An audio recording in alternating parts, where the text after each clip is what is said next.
राम कहाँ तनु राखो ताता, मुख मुस्काई कहीं तेरी बाता, जाकर नाम मरत मुख आवा, अधमव मुकुट होई अति भावा। जी हाँ दोस्तों, आज हम एक ऐसे पक्षी के जन्मस्थल यानी कि जहां उसका पालन पोषण अभी के टाइम में किया जा रहा है पूरे विश्व लेवल पे, उस जगह पे जाने वाले हैं और हम उस जगह से आपको बताएंगे और दिखाएंगे उस पक्षी के बारे में। एक ऐसा पक्षी जो अभी के टाइम में विलुप्त पक्षियों की श्रेणी में आ चुका है और वो पक्षी गोरखपुर जनपद में अभी के टाइम में अगर कहा जाए तो वो संरक्षण की श्रेणी में आ रहा है और संरक्षण की श्रेणी में रखा गया है। तो हम आपको गोरखपुर लिए चलेंगे और उस पक्षी को दिखाएंगे।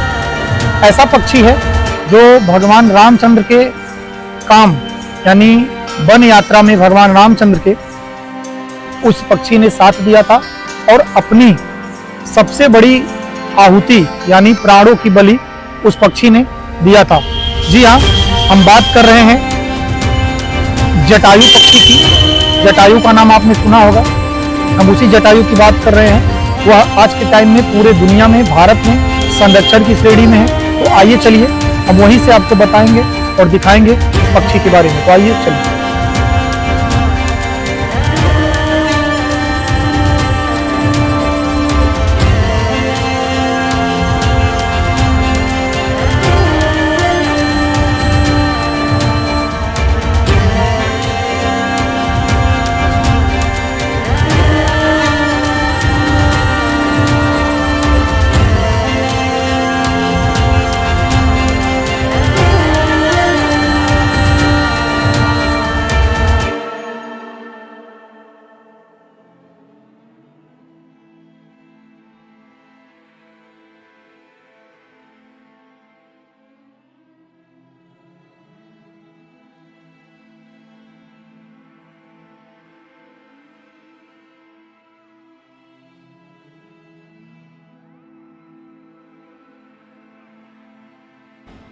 हे खग मृग हे मधुकर श्रेणी, तुम देखी सीता मृग नैनी, खजग सुभग कपोत मृग मीना, मधुप निकर कोकिला प्रवीणा।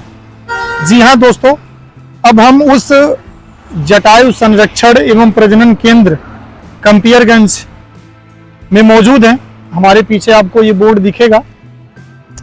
हम उस जगह पे मौजूद हैं जिस जगह पे किसी जमाने में राम के लिए सबसे पहले, यूं कहे तो राम के लिए सबसे पहले कुर्बानी देने वाला जीव पक्षी जटायु आज अपने परिचय का मोहताज हो चुका है, इसलिए उसको इस संरक्षण गृह में रखा गया है।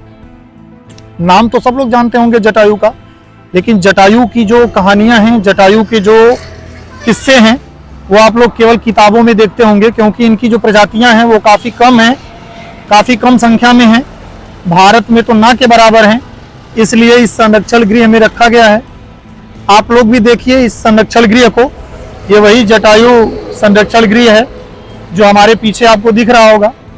और हम आपको बताएं कि प्रशासनिक अनुमति नहीं है इन जीवों को दिखाने के लिए, इसलिए हम इसको दिखा तो नहीं सकते आपको, लेकिन 7 अक्टूबर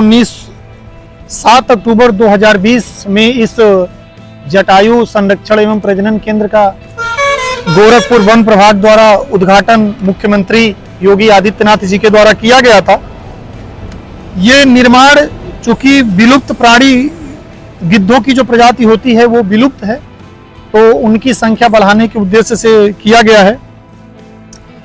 आपको बताएं इनकी जो कहानी है, छत्तीसगढ़ के दंडकारण्य में गिद्ध के जो राजा होते थे, जटायु का मंदिर भी है, बड़े लेवल का एक मंदिर है।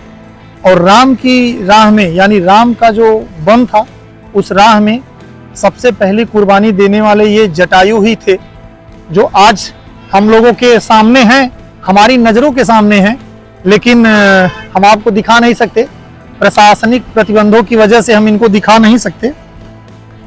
ये उनका वही केंद्र है, गोरखपुर जिले में है गोरखपुर के अंतर्गत ये आता है और इसके अंदर वो जटायु हैं जो आप लोगों को किसी टाइम में प्रशासनिक अनुमति के बाद हम दिखाएंगे जरूर, लेकिन अभी के लिए बस हम आपको यही बताना चाहते हैं कि राम के काज के लिए, राम के काज में जो इतने मन से लगे हुए थे गिद्धराज जटायु, ये उनका केंद्र है, उनका जगह है। आप लोग भी देख लीजिए, एक उन्हीं की कविता है, गिद्धराज सुनी आरती बानी, रघुकुल तिलक नारी पहचानी, अधम निशाचर लीन्हे जाई, जिन मलेच्छ बच कपिला गाई।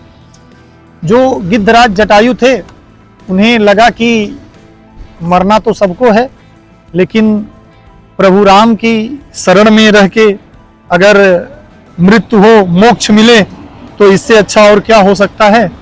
तो सबसे पहली राम के वन यात्रा में कुर्बानी देने वाले गिद्धराज जटायु ही थे, जिनका संरक्षण के, जिनको बचाने की प्रक्रिया भारत सरकार ने शुरू किया है और वो आपको दिख जाएगा इस कंपियरगंज रेंज में, जो कि गोरखपुर वन प्रभाग में आता है।